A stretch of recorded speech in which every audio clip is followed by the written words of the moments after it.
Soy María Esperanza Casulla. Soy Andrés Malamud y esto es Ágora, un podcast de conversación política de El Diario AR. Hola Andrés, buen día, buenas tardes, ¿cómo estás? Buen mediodía debería decir. Sí, depende de cuándo nos escuchen los oyentes, ¿no? Claro, aclaremos que el Ágora de hoy se escucha hoy domingo, pero lo grabamos el jueves cuando recién estaba iniciando la sesión especial del Senado. O sea que vamos a hablar teniendo tal vez una apuesta de cuál va a ser el resultado de esa sesión, pero sin tener la seguridad de cómo va a salir, ¿no? Exacto, vamos a ser ligeramente especulativos.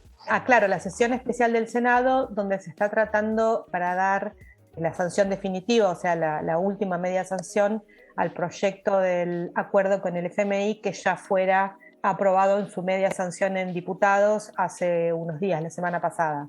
Exactamente, y por eso me interesaba conversar con vos sobre cuáles son las perspectivas desde el oficialismo sobre lo que está pasando y lo que puede pasar con esta división entre, vamos a poner rótulos, albertistas y cristinistas.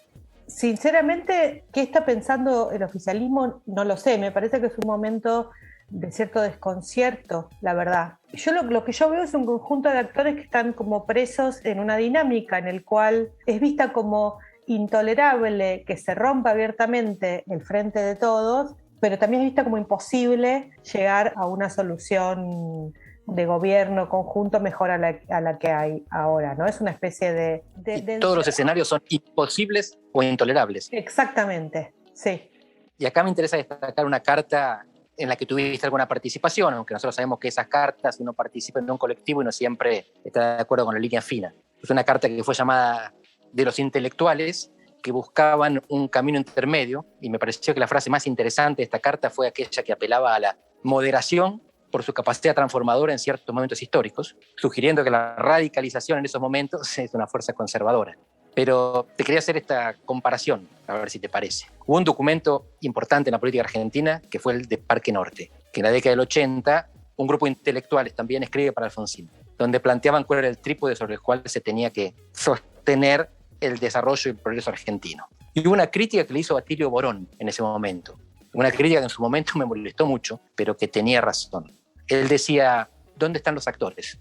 Es un análisis muy estructural, modernización, participación y ética de la solidaridad. ¿Dónde están los sindicatos industriales, la burguesía nacional? ¿Dónde están los sectores multinacionales? O sea, Borón decía, es un análisis estructural, faltan los actores. Y mi impresión fue que en esta carta de los intelectuales pasa exactamente lo contrario. Solo hay actores, la derecha y el progresismo, reciben diferentes nombres, pero son básicamente estos dos, y falta estructura, falta una apelación al modelo de desarrollo. La palabra desarrollo no está nunca mencionada, ni hablar de modelo de país. Es simplemente una lucha entre actores y no explica mucho más allá cuál es el horizonte ni cuál es la estructura. Me pareció muy poco marxista.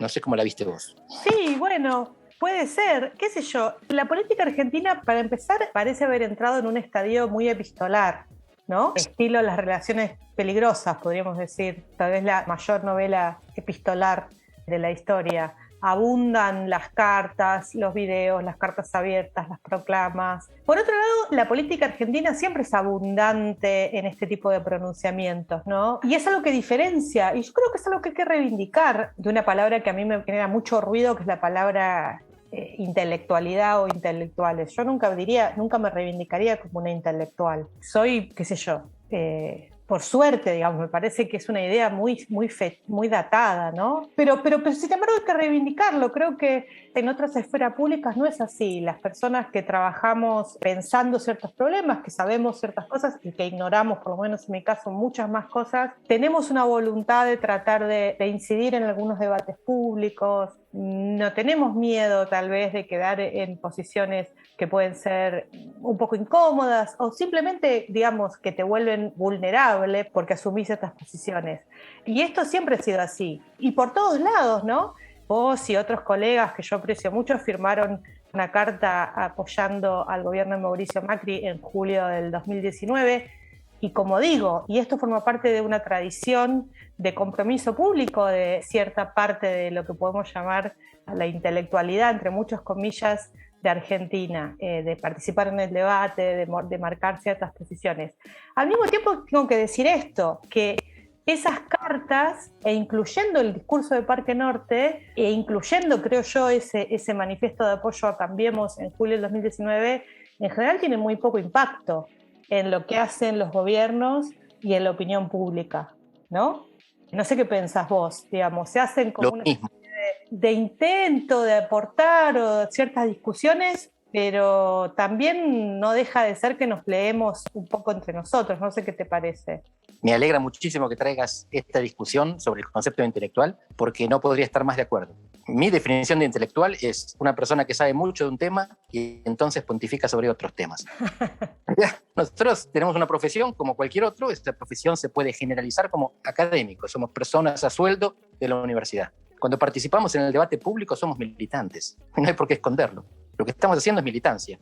Después, sí, hay personas que pueden estar por encima y no tener compromiso partidario y no convocan a votar a nadie, sino que debaten causas, por ejemplo, qué hacer con la droga o qué hacer con el aborto, sin importar qué partido es el que apoya qué posición.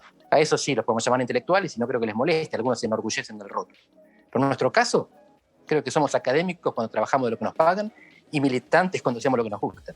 También uno podría decir que este tipo de proclamas en este momento actual te hablan de que hay ciertas discusiones que se están dando por afuera porque son discusiones que no se están dando por adentro. No sé si se entiende, si logro hacerme entender lo que quiero decir, ¿no?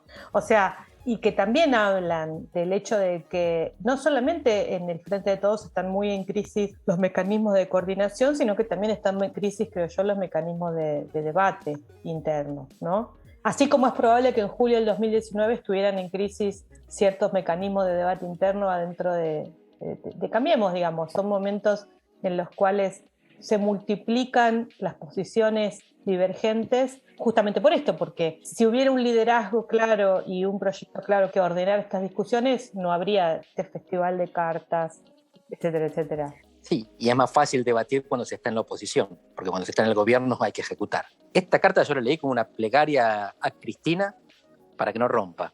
Y creo que hay una percepción de que este gobierno tiene muchas complicaciones y se divide. Y ahí algo que me parece importante. Desde el principio del gobierno hay gente enfrente del gobierno que está esperando el momento en que le pique el bichito del amor propio al presidente y decida romper con Cristina. Y a mí me parece que eso nunca va a ocurrir. Me pareció desde el principio y me sigue pareciendo. Si se rompe, la que rompe es ella. Yo Y estoy justamente, de acuerdo. dale. No, estoy de acuerdo con vos, de manera totalmente especulativa, no tengo absolutamente ninguna información dura, pero estoy de acuerdo con vos. Tenemos que ser claros en que estamos especulando salvajemente. Si tenemos información, no la podemos decir. Y no la tenemos. Es una broma. Pero quizás el domingo, cuando nos escuchen, ya se sepa algo más, porque lo que va a pasar en el Senado, lo que está pasando en este momento, va a ser informativo sobre los 2 años que faltan para terminar el mandato. Y ahí un tema interesante que viene es que no vamos a tener que esperar hasta las PASO para saber qué pasa con el oficialismo. Lo vamos a saber en tiempo real cada 3 meses, cuando venga cada emisión del Fondo Monetario a monitorizar las cuentas fiscales. De ahí nos enteraremos de cuál es la repercusión, el impacto y sobre todo la reacción dentro del gobierno a que nos vengan a decir que estamos gastando mucho acá o poco allá. Es interesante cómo actúa en la circunstancia actual el fantasma de la alianza, del gobierno de la alianza, ¿no? Y el fantasma de la renuncia de Carlos Chacho Álvarez a la vicepresidencia, porque cuando vos hablás o lees posiciones y todo el mundo dice, bueno, no, tenemos que evitar ser la alianza, tenemos que evitar el efecto que tuvo la ruptura de Chacho Álvarez, y eso es claro. Ahora, también es claro que eso puede ser condición necesaria, pero no suficiente, ¿no? O sea, evitar la ruptura puede ser condición necesaria, pero no suficiente para tener un gobierno que más o menos funcione. Así es. Sí, coincido. Hay quien piensa que la alianza se cayó porque renunció Chacho Álvarez. Exacto. En realidad la alianza cayó porque se cayó la compatibilidad. Por razones estructurales, justamente, más que agenciales. No somos tan importantes las personas, los seres humanos, para adjudicarnos las consecuencias de las cosas que hacemos. A veces las cosas pasan porque hay fuerzas estructurales que están por encima de nosotros. Y en este caso, creo que ese es el análisis que hace el kirchnerismo. Todo va a salir mal, independientemente de lo que hagamos. Entonces diferenciémonos, que otro pague la factura. Sí, yo personalmente tengo mis dudas de que eso en política sea así, cuando vos sos gobierno. Sí. El gobierno de la alianza es el gobierno de la alianza, y este es el gobierno del Frente de Todos. Sí, y un amigo me dijo al principio de este gobierno una definición que me parece que hoy es más actual que nunca. Este es un gobierno del frepaso con las cajas intervenidas por la cámpora. Me sigue pareciendo muy ingenioso y bastante realista.